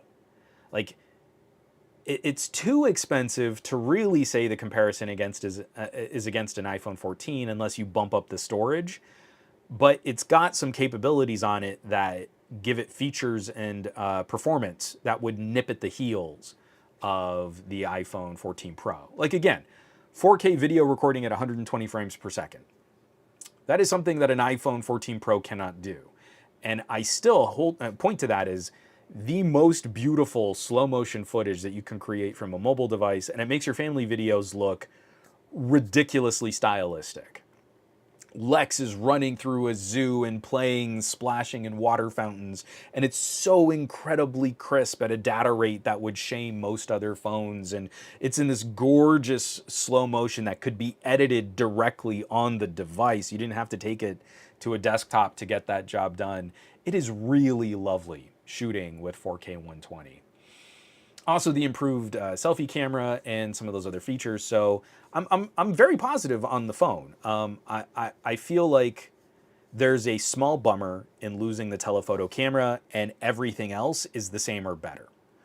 I think Sony has learned some of their lesson from last year's phones, the Snapdragon 8 Gen 1, where those phones ran really hot because of Samsung, and then they built their phones to better handle thermals, and then they got a better chip, a better performance per watt chip this year out of Qualcomm and TSMC. So I think this thing looks like a banger. Like the Xperia 5 Mark V looks like a phenomenal mini performer in the premium space. And it's like one of the last small premium phones. Like you kind of have a Galaxy S23 sort of in there, I guess. Then you have your Zenfone 9 and Zenfone 10, though Asus is making us a little nervous with some of their recent staff cutbacks and some of the departments that they've shrunk and some of the rumors that they might be closing up shop on their phones. They've said they're not, but none of their internal structure is giving us a lot of confidence that this is a high priority for Asus moving forward. And then it's Sony. And that's it. So no notch, no hole punch on the screen, stereo speakers, headphone jack, memory card slot, 4K 120 video, the ability to easily pop in and use the Sony as an external monitor for your camera. Now you can record directly onto the phones using that kind of a setup. Like everything about this is pretty spot on. So I'm excited to see it. It just makes me a little anxious now. Sony didn't reach out to a lot of us medium-sized and smaller American content creators. So like me, TK Bay, guys like us. Often when we're seeing the North American launch of a product like this, we're looped in as North America is being considered. So for the Xperia 1, I was able to play with a prototype because they were confident they were launching the phone in the United States. We would just be the last to get it. The actual retail version of the phone, North America was the last place to send it to. You fulfill your demand in Japan and China, then you ship the phone to the EU, and then you send it to the United States when your manufacturing has kind of covered the places where the phone is going to sell the best. The last time we played with this where there was no direct shipping announcement or expected delivery announcement for North America was with the Xperia 5 Mark III. The Xperia 5 Mark III actually shipped to the United States the year after, in January of the year after it was announced. And in that same year, we also got the Xperia 1 Mark IV. So you had Xperia 5 Mark IV. So you had the 5 Mark III in January and then the 5 Mark IV later that fall. It was not a great combo. But now we're playing a similar nebulous game on when or if it'll ship to North America. And that makes me very anxious. This is the phone I wanted to get for my wife. This is the phone that my uncle wanted. I've mentioned my uncle in previous podcasts. He's currently using a Galaxy S9. He does not want a big phone. He wants a phone that can still handle a huge memory card. He loves having all of his media and content and stuff on the device. He doesn't want to have to spend like over $1,000 to get a phone with more built-in storage. And he wants it to be a nice phone. I mean, he was a successful dude. He wants to be able to like own something pretty and own something nice. And so I said, hey, just keep an eye out on this. Sony makes some cool gear. They're still shipping to the United States. And now we don't know if it'll show up here or when it might arrive or if Sony is going to pull the plug. So it might end up being only the Xperia 1 gets sent to the United States, and that would break my heart because we've already lost the mid-ranger. We've already lost the Xperia 10s. This was a great twofer, having a more mainstream sort of, I mean, it's not a cheap phone. We're still talking $1,000 here, but it was a little bit more accessible. And then the Xperia 1 was like, hey, all the bells and whistles, the peak of Sony technology, the incredible display, the slightly larger form factor. That to me was a winning combo, and it's really going to make me sad if we lose that two-tier option. So JJ, what was the price of the Xperia 5 Mark V? Right now, it's rumored to, I mean, not rumored, it's around €1,000. But of course, all of this changes with distribution, regions, taxes, et cetera, et cetera, et cetera. Oh, from JG Wright. Thank you, Sony, for making a phone I would buy. I'm a 1 Mark II user. I still have my Xperia 1 Mark II. This to me was like the main turning point in Sony's strategy, bringing back the headphone jack. This phone, I mean, like I still hold on to it and cherish it. It's just a brilliant phone. Marie has my Xperia 1 Mark IV, and I don't think I'm getting that phone back. So if Sony does not ship an Xperia 5 Mark V to the United States, I think my Xperia 1 Mark IV will forever be lost to my wife holding on to that device. So that's pretty great. JJ, I don't know what you mean. Do people want to pay MSRP? I don't think anyone ever wants to pay MSRP. We always talk about like sales and deals and things like that. But I always rank phones by MSRP. I feel like that's the fairest oranges to oranges comparison, is to say the manufacturer claimed the phone was worth this much. That's what it should be compared against from other manufacturers. Yeah, Random Hobby. This is a good fight. The battle between the Xperia 5 and the Zenfone is hard now. I don't know which to choose. I was waiting for the 5 to come out. And yeah, it's the same. Like, if we can't get this in a reasonable time frame, or we at least don't get an update to know how long we should wait if someone wanted to buy an Xperia 5, I'm gonna start pointing my wife or my uncle, maybe you should check out a Zenfone. And it sucks, but if you got a Zenfone with 512 gigs of built-in storage, you would still save about $100 over the Xperia 5 Mark V. So it's not ideal for someone who still wants a memory card slot, but that kind of works. That could kind of work out. Just, I'd love to be able to pop in a 1 terabyte card. Can't do it. Drives me nuts. Yeah, random hobby, €1,000, a little outside my price range. I think €1,000 should be outside of almost everybody's price range. I published an article on somegadgetguy.com talking about heads-up display glasses and AR glasses. And techies talk about these things like, oh, you just use them with a really expensive phone. What's the problem? I don't see why you need to have like a little mini computer that can power the display or add the AR tracking or anything like that. You just use them with an expensive phone. So I did the math on how many phones really, as a fraction of the yearly sales of smartphones every year, how many people want to guess how many phones are sold? Let's make this simple. Over 2022, what percentage of phones were sold that could make use of these AR glasses? You could just plug them directly in, see an image, and then you could also add like the head tracking capabilities through an app on your phone. What percentage of phones sold? And I bet you anyone who gets this answer right probably read my article. But I want to see leave a message in the comments. How many hit that? JG right, less than 50% is a good guess.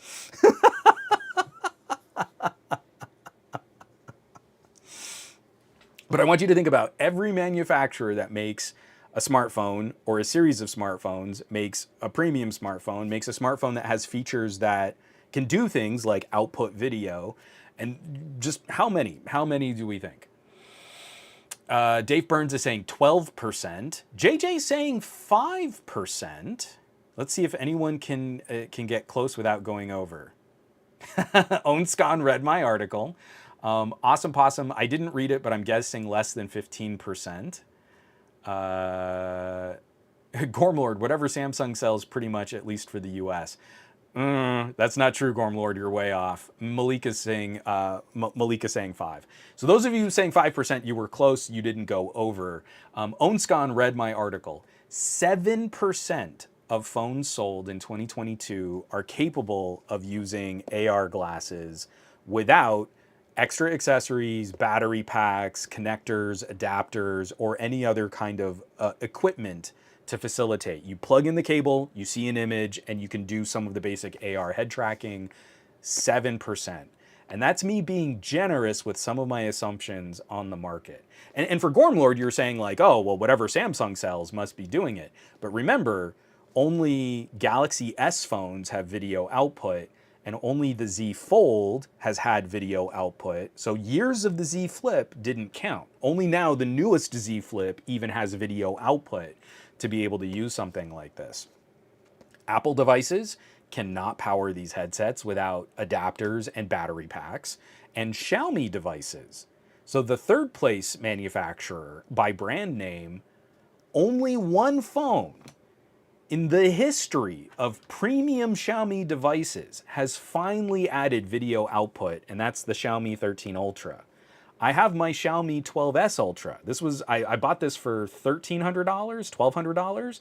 No video output. USB 2 on this premium ultra tier device. Only one phone in their entire lineup currently being sold with video output. So when techies talk about like, oh, what premium phones and blah, blah, blah, blah, blah, I believe they're buying their own BS, because like this stuff is way more limited than you think it is. Yeah, JJ, 0% of that low percentage are mid-rangers. Now, if we were talking about the year 2020, then you would have had the LG Velvet. And do you remember all of the tech reviewers who said the LG Velvet wasn't really good enough? You should buy like a Galaxy A series instead, or you should get a Galaxy S on sale. The Velvet is too expensive, even though it was less than the price of a Galaxy A70. It's too thick in the dual screen case, even though in the dual screen case it had more surface area for both screens and a higher resolution at a better pixel pitch than the Galaxy Z Fold, and it was thinner than the hinge on the Galaxy Z Fold. But it was the Velvet dual display, too big. No one could use that. It's too thick. It's too big and it's too thick.